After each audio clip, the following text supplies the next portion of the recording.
तक हमने फेमा को अच्छे तरीके से समझा। फेमा जो foreign exchange dealing, current account transactions, capital account transactions, RBI का क्या रोल है, लेकिन फेमा एप्लीकेबल किसको होता है हमने ज्यूरिस्डिक्शन को अच्छी तरीके से समझा। लेकिन एज एन इंडिविजुअल क्या आपके ऊपर फेमा की एप्लीकेबिलिटी है कि नहीं? कोई बंदा है फॉर एग्जाम्पल बोल रहा है कि मैं तो इंडिया में रहता ही नहीं, या तो मैं 10 days ही रहा हूँ, तो मेरे को फेमा की एप्लीकेबिलिटी होगी कि नहीं? तो आज हम डिसाइड करेंगे the residential status, because based on residential status there is a different compliance. For example अगर आप इंडियन रेसिडेंट है आपके ऊपर अलग कंप्लायंसेस है, अगर आप नॉन रेसिडेंट है तो आपके ऊपर डिफरेंट कंप्लायंसेस है। तो रेसिडेंशियल स्टेटस को समझना is very very important under FEMA rules and regulation. मैं आपको पहले से ही बता दूं, यहाँ पे कंफ्यूजन है ना बहुत ज्यादा होता है, क्योंकि इनकम टैक्स एक्ट में भी रेसिडेंशियल स्टेटस आता है और फेमा में भी रेसिडेंशियल स्टेटस आता है, और दोनों का तरीका अलग है। इनकम टैक्स एक्ट में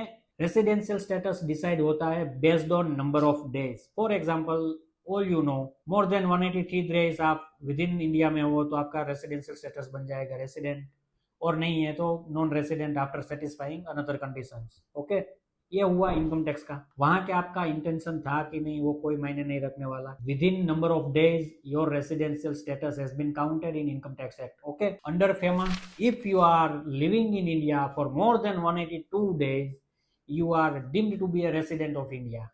बट अगर आप इंडिया में ही मोर देन 182 डेज से ज्यादा स्टे कर रहे हो तो you are resident as per foreign exchange management act. But again what is important under FEMA is intention to stay. For example, students abroad जा रहे हैं स्टडी के लिए, तो वो 180 डेज तो यहाँ पे ही थे, 182 डेज इंडिया में ही थे, तो उसका रेसिडेंशियल स्टेटस क्या होगा?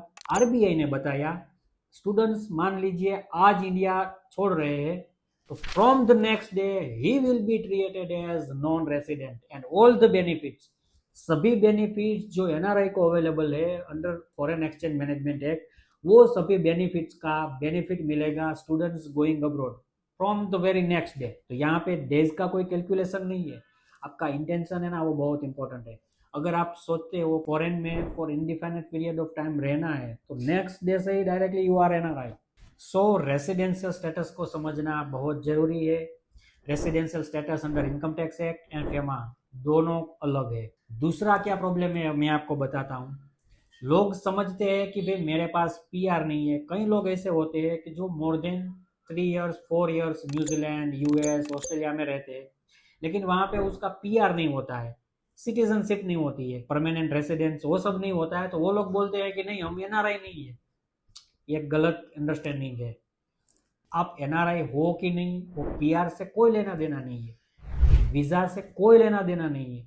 If you are out of India for more than specified day and your intention to stay out of India for the period of indefinite period of time, you are NRI।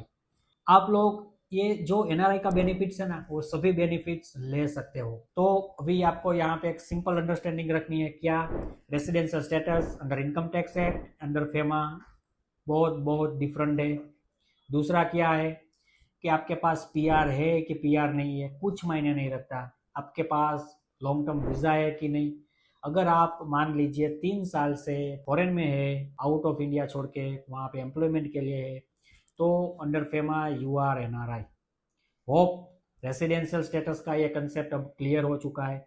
तो आपको residential status के हिसाब से आपको compliance करना है। मैंने ये पहले इसलिए बताया कि अगर आप रेसिडेंट है तो अलग कंप्लायंसेस है, अगर आप रेसिडेंट नहीं है तो अलग कंप्लायंस है। फॉर एग्जांपल अगर कोई इंडियन यहाँ से फॉरेन में रेमिटेंस करता है तो वो being a resident of India उसको overseas investment rules and regulations applicable होता है। मान लीजिए अगर आप नॉन रेसिडेंट है, फॉर एग्जाम्पल आप 3 साल से ऑस्ट्रेलिया में है, अगर आपको ऑस्ट्रेलिया से यूएस में इन्वेस्टमेंट करना है तो आपका फेमा कोई रूल्स रेगुलेशंस एप्लीकेबल नहीं होगा, directly you can do remittance. तो ये सब डिफरेंट क्राइटेरिया है for the resident and non resident. Hope you understand very well residential status under FEMA. I am CA Hiren Abhangi. अगर आपको ये टॉपिक डिटेल में समझना है या आपको कोई क्वेरी है तो कमेंट करके जरूर बताइए। Thank you very much. We will meet in next episode with more practical insights on foreign exchange management act with very interesting topic.